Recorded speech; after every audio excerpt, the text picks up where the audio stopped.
आज हम बात करने जा रहे हैं मनु चौधरी जी से, जो कलकत्ता के कस्टम एसोसिएशन के प्रेसिडेंट हैं और जिनकी राजनीति में दिलचस्पी है।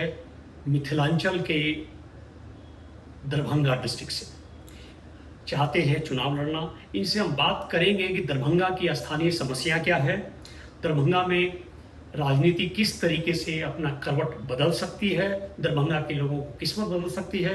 मनु चौधरी जी, आपका स्वागत है स्टार न्यूज के इस कार्यक्रम में। बहुत बहुत धन्यवाद डॉक्टर अनिल साहब, आप आए बिहार के लिए हमारा इंटरव्यू ले रहे हैं, इसके लिए धन्यवाद। आपसे हम जानना चाहेंगे कि आप कलकत्ता के एंटरप्रेन्योर हैं, दिल्ली में भी काम करते हैं, अपने जन्म स्थान दरभंगा से आप चाहते हैं कि बीजेपी का चुनाव लड़ें। आने वाले नवंबर महीने में असेंबली चुनाव है बिहार में। आपको क्या लग रहा है कि बीजेपी इस चुनाव में अपना सिक्का जमा पाएगी?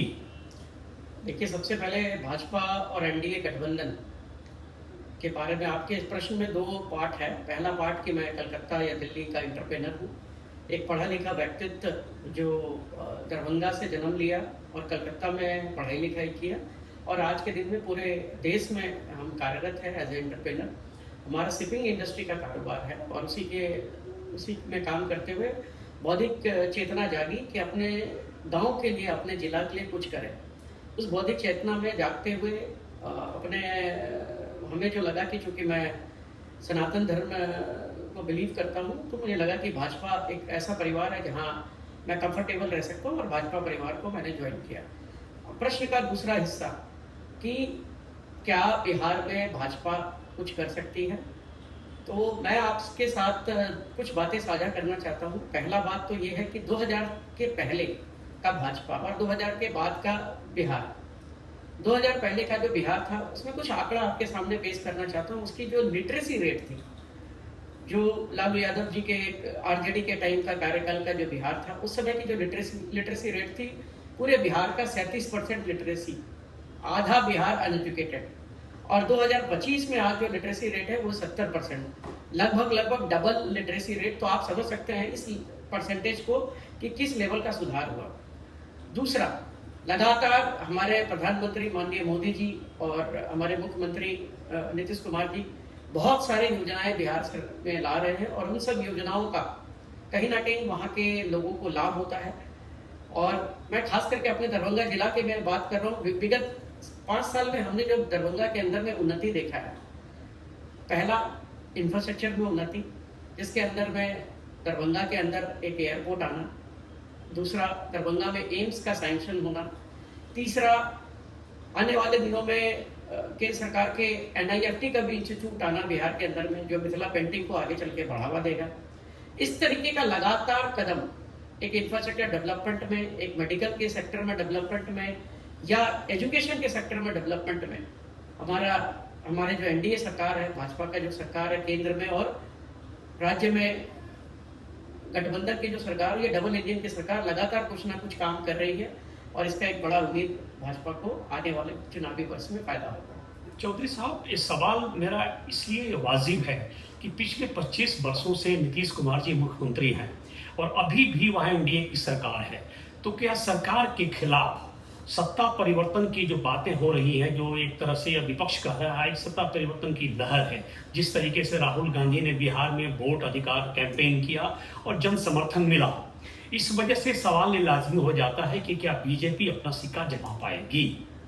देखिए, राहुल गांधी की जो रैली हुई, वो रैली का मकसद अपने आप में बहुत ही प्रश्न चिन्ह उठता है, क्योंकि वो सीधे इलेक्शन कमीशन के अगेंस्ट में वो रैली कर रहे हैं, ना किसी पर्टिकुलर पार्टी के अगेंस्ट में रैली कर रहे हैं। उनके रैली का आधार ही हमें समझ नहीं आया कि आखिर वो रैली किस बात के लिए कर रहे हैं। एक जो कॉन्स्टिट्यूशनल ढांचा है, उस ढांचा के अगेंस्ट में रैली करना अपना, और वही कॉन्स्टिट्यूशनल ढांचा की वजह से उनके भी, कांग्रेस के भी कई जगह पे सरकार है, तो वो खुद ही अपने आप में सवाल खड़ा करता है कि जिस ढांचा के अगेंस्ट में आप रैली कर रहे हैं और उसी ढांचा के वजह से, उसी कॉन्स्टिट्यूशनल संवैधानिक ढांचा के वजह से आपके भी राज्य में सरकार है, तो अपने आप में वो पूरा प्रश्न चिन्ह करता है। बाकी बचा भीड़ लाना और भीड़ में काम करना और हमारे प्रधानमंत्री जी के माँ के नाम पे गाली देना, पता नहीं किस तरीके का संस्कार और किस तरीके के रैली और कैसा भीड़ वो जुगाड़ कर रहे थे। तो रैली से कभी भी ये नहीं पता कर सकते कि बहुत बढ़िया रैली रहा तो कांग्रेस कुछ अच्छा करेगी, लेकिन जो 25 साल से लगातार माननीय नीतीश कुमार जी बिहार में कर रहे हैं, शराबबंदी है। आज लगातार मैं अपने ही गांव की मैं बात कर रहा हूँ। अभी 2 दिन पहले मैं अपने पंचों गांव दरभंगा जिला से आया, तो वहाँ पे एक चार्टर अकाउंटेंट लड़का ड्रिंक की वजह से मर गया। तो ये कितनी बड़ी समस्या है कि कुछ एक पार्टी है जिनका मैं नाम भी लेना नहीं चाहता हूँ, वो बोलते हैं कि एक सरकार बनने के साथ ही साथ 1 महीने में हम शराबबंदी को बंद कर देंगे। तो इस तरह की बातें, जब एक ऐसा संवेदनशील मुख्यमंत्री एनडीए का जो लगातार संवेदनशील और जनता से जुड़ा हुआ और महिलाओं की समस्या को समझ के शराबबंदी लगाए हैं, सरकारी कर जो सरकारी टैक्स है उस टैक्स को कहीं ना कहीं उन्होंने ध्यान नहीं दिया और इतना बड़ा रिस्क लिया। तो अपने आप में काबिले तारीफ है हमारे मुख्यमंत्री नीतीश कुमार जी का, जिन्होंने इस तरह का कदम लिया। और मैं फिर से एक ही बात कहूंगा कि एनडीए भाजपा थम्पिंग मेजोरिटी के साथ में बिहार में अपना परचम लहराएगी। चौधरी साहब, राहुल गांधी के अलावा वहाँ एक और फैक्टर काम कर रहा है, जो जन स्वराज की मैं बात कर रहा हूँ, पीके की बात कर रहा हूँ। तो क्या जिस तरीके से इन्होंने भाजपा के मंत्रियों के ऊपर, सम्राट चौधरी के ऊपर, जायसवाल के ऊपर, मंगल पांडे के ऊपर और तो और जेडीयू के मिस्टर चौधरी के ऊपर जिस तरीके से प्रशांत किशोर ने चार्ज लगाए हैं, एविडेंस के साथ, बैंक डाटा के साथ, किसी ने सफाई अभी तक नहीं दी। और तो और आपको ध्यान होगा कि प्रशांत किशोर ने आपके तरफ के ही किसी व्यक्ति को अपने पार्टी का अध्यक्ष बनाया है, पप्पू सिंह को जी। तो आपको लग नहीं रहा है कि प्रशांत किशोर भी एक तरफ से डेंट मार रहा है और दूसरी तरफ से राहुल गांधी दबोच रहा है? बड़ा सुंदर हमारे अध्यक्ष जी ने उस जन स्वराज पार्टी को कुकुर मुत्ता पार्टी कहा। कारण क्या है समझना पड़ेगा। और जहाँ तक बात है कि हमारे भारतीय जनता पार्टी के जो शीर्ष नेतृत्व है, उनके सवालों का जवाब इसलिए नहीं दे रहे हैं क्योंकि उसको इम्पोर्टेंस ही नहीं दे रहा। प्रशांत किशोर जी का कोई इम्पोर्टेंस नहीं है। वो चुनाव जरूर कुछ पार्टियों को जिताए होंगे, स्ट्रैटेजी अच्छे हो सकते हैं, मगर बिहार के चुनाव को जीतने के लिए उनको कुछ कर्म करके दिखाना था। मैं जहाँ तक जानता हूँ प्रशांत किशोर जी ने बिहार के लिए क्या किया, ये मेरा सवाल आपसे भी है और बिहार के जनता से भी है। प्रश्न है कि आखिर उन्होंने करोड़ों करोड़ रुपए चुनावी रैली में उन्होंने खर्चा किया 3 साल से, जो आप सब देख रहे हैं लगातार। और एक कल की बात है जो मैंने देखा, 275 कैमरा लगभग उनका इंटरव्यू ले रहा है। तो आखिर किस बात का इंटरव्यू ले रहा है, आखिर उन्होंने क्या अचीव किया बिहार में, बिहार को क्या दिया। हम लोग आज, मैं अपनी ही बात कर रहा हूँ, मैं तो बहुत छोटा सा पद पे हूँ भाजपा के अंदर में। मैं अपने जिस क्षेत्र की मैं बात कर रहा हूँ, वहाँ हमने 70 महिलाओं को ट्रेन करके ICR पूसा में उनको ट्रेनिंग कराया आपके जैम, जेली, जूस, अचार बनाने का। और उन 70 महिलाओं को बोला कि 20 महिला और उसके साथ जुड़े और 1400 महिलाओं को हमने ट्रेंड करके आज उनको रोजगार के मुख्य धारा में जोड़ा। हर महिलाओं को आज जीविका के थ्रू या बंधन बैंक के थ्रू 10-10 लाख रुपया करके उनको लोन मिला। और हमारी सरकार 10-10 हजार रुपया करके, जो अभी रिसेंट में पॉलिसी लॉन्च हुई है, इन सब महिलाओं को 10-10 हजार रुपया करके इनके खाते में मिल रहे हैं ताकि वो रोजगार क्रिएट कर सके। चौधरी साहब, ये जो बात आपने महिलाओं की, प्रधानमंत्री ने जो अभी 10,000 रुपया वहाँ की बहनों के खातों में दिया है, माताओं के खाते में दिया है, ये 10,000 रुपया आपको ऐसा नहीं लग रहा है कि चुनाव के समक्ष ऐसे पैसे को गिफ्ट करना एक तरह से रिश्वत देने के बराबर है? नहीं, देखिए, ये हर सरकार जो सरकार पे पोजीशन पे रहती है उनके पास भी एक डेटा आता है और डेटा के बेसिस पे ये डिसबर्सल ऑफ अमाउंट होता है। डायरेक्ट डीबीटी है ये। इन महिलाओं को किस तरीके से डीबीटी की गई, पहले आप उस बात को समझिए। लांछन लगाना बड़ा आसान है, पर ये डीबीटी जब किसी महिलाओं को जा रही है, उन महिलाओं से पूछिए। मैं 2 दिन पहले GST उत्सव दरभंगा जिला में मैं बना के आया हूँ और वहाँ कई महिलाओं से हमारी चर्चा चली। उन सब महिलाओं ने बोला कि 10,000 रुपये जो हमें मिल रहा है, हमारा जो छोटा छोटा रोजगार है, उसमें हम लोगों को बहुत ही इसका फायदा होगा। कि सबसे बड़ी बात है, ये फेस्टिवल का समय है, जहाँ दुर्गा पूजा, नवरात्रा, छठ पूजा, उन सब के संदर्भ में ये पैसे उनके अकाउंट में ट्रांसफर किए गए ताकि ये रोजगार करके, अगर कोई दुकानदारी कर रही है महिला तो उनको कुछ सामान खरीदने के लिए उनको 10,000 रुपये का मदद चाहिए।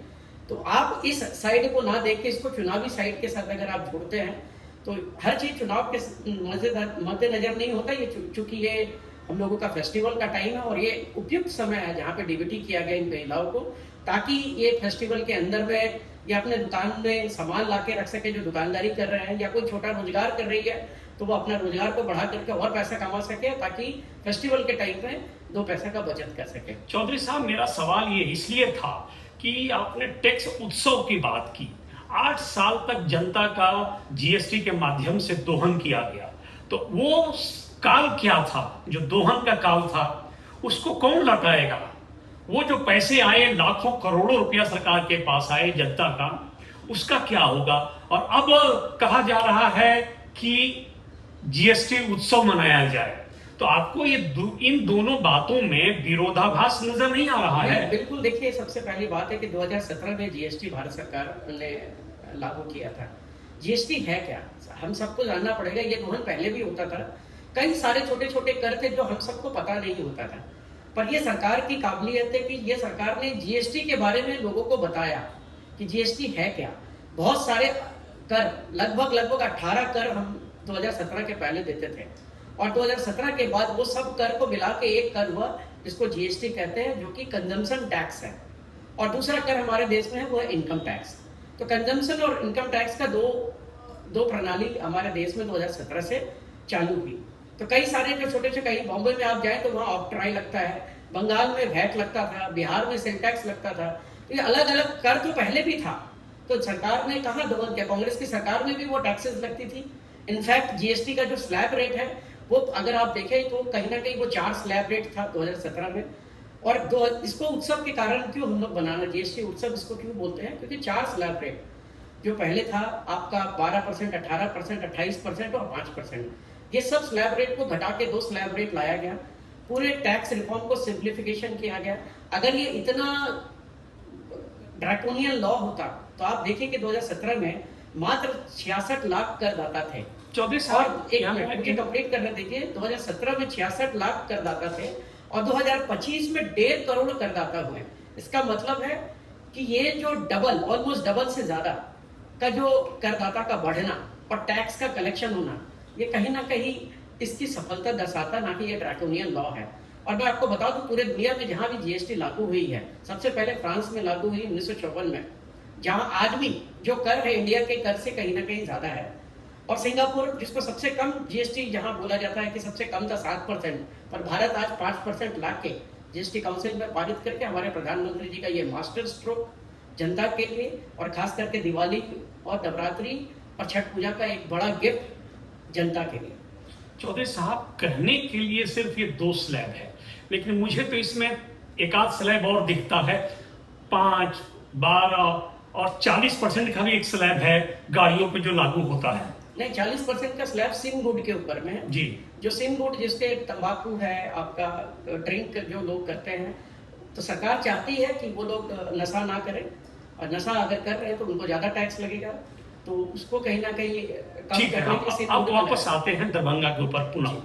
दरभंगा में आप क्या करना चाहते हैं अपने, खासकर जिस कॉन्स्टिट्यूएंसी से आप चुनाव लड़ना चाहते हैं, वहाँ पे मौलिक वहाँ की समस्या क्या है, उसका निदान आपके दिमाग में क्या चल रहा है? किन किन बातों पे ध्यान देना चाहिए जो जन समर्थन है, जो जनता के हक में है, जो पब्लिक इंटरेस्ट में है? देखिए, दरभंगा धीरे धीरे एक स्मार्ट सिटी की तरफ डेवलप हो रहा है। दरभंगा के अंदर में आप देखिए कि एम्स का सैंक्शन होना, या एयरपोर्ट आना, या मेट्रो आना, ये जहाँ दरभंगा को अब आने वाले दिन में, और वहाँ कई सारे इंफ्रास्ट्रक्चर का अभी भी प्रॉब्लम है। अभी भी वहाँ पानी का प्रॉब्लम, कुछ दिन पहले वहाँ वाटर लेवल कम हो गई, गाँव में वाटर स्कार्सिटी हो गई। जहाँ बाढ़ था पहले, वहाँ अब अचानक से सुखाड़ का सिचुएशन आ गया। जो बेसिक इंफ्रास्ट्रक्चर की जो समस्याएं हैं, कहीं ना कहीं उसको एड्रेस नहीं किया जा रहा है प्रॉपर मैनर में। और मुझे लगता है कि समय आ गया है हम सबको, जो लोग बिहार से बाहर काम कर रहे थे रोजगार के लिए, अब हमें बिहार में आके अपने एक्सपर्टाइज को वहाँ डालना। जो मेरी एक्सपर्टाइज है, खास करके इंडस्ट्री सेटअप करना, या मैं इंटरनेशनल लॉजिस्टिक में काम कर रहा हूँ, पूरे विदेश का जो एक्सपोजर है मेरे साथ में, वो पूरा एक्सपोजर अपने विधानसभा क्षेत्र में मैं लगाना चाहता हूँ, ताकि वहाँ उन्नति हो, वहाँ डेवलपमेंट हो, वहाँ लिटरेसी रेट बढ़ा हो, चाहे वहाँ इंडस्ट्रियलाइजेशन हो, और जो लोगों को है मुख्य धारा में जोड़े, रोजगार से जोड़े, एजुकेशन के साथ जोड़े, महिला के स्वास्थ्य को बेटर करें। ये सारी समस्याएं जो वहाँ पे है, हेल्थ सेंटर से लेके एजुकेशन से लेके, जो हमारे समाज का जो 7 स्तंभ है, सातों स्तंभ को स्ट्रॉन्ग करना, ये हमारा मुख्य उद्देश्य है। चौधरी साहब, आपने स्टार न्यूज से बात की। आने वाले दिन में हम आपसे पुनः संपर्क स्थापित करेंगे। बिहार के चुनाव डिक्लेयर होते ही फिर आपसे बात करेंगे। इसके लिए आपका हार्दिक धन्यवाद। बहुत Thank you बहुत so much. धन्यवाद स्टार न्यूज़ के सभी दर्शकों को नवरात्रि, दीपावली और दुर्गा पूजा का बहुत बहुत बधाई और शुभकामनाएं।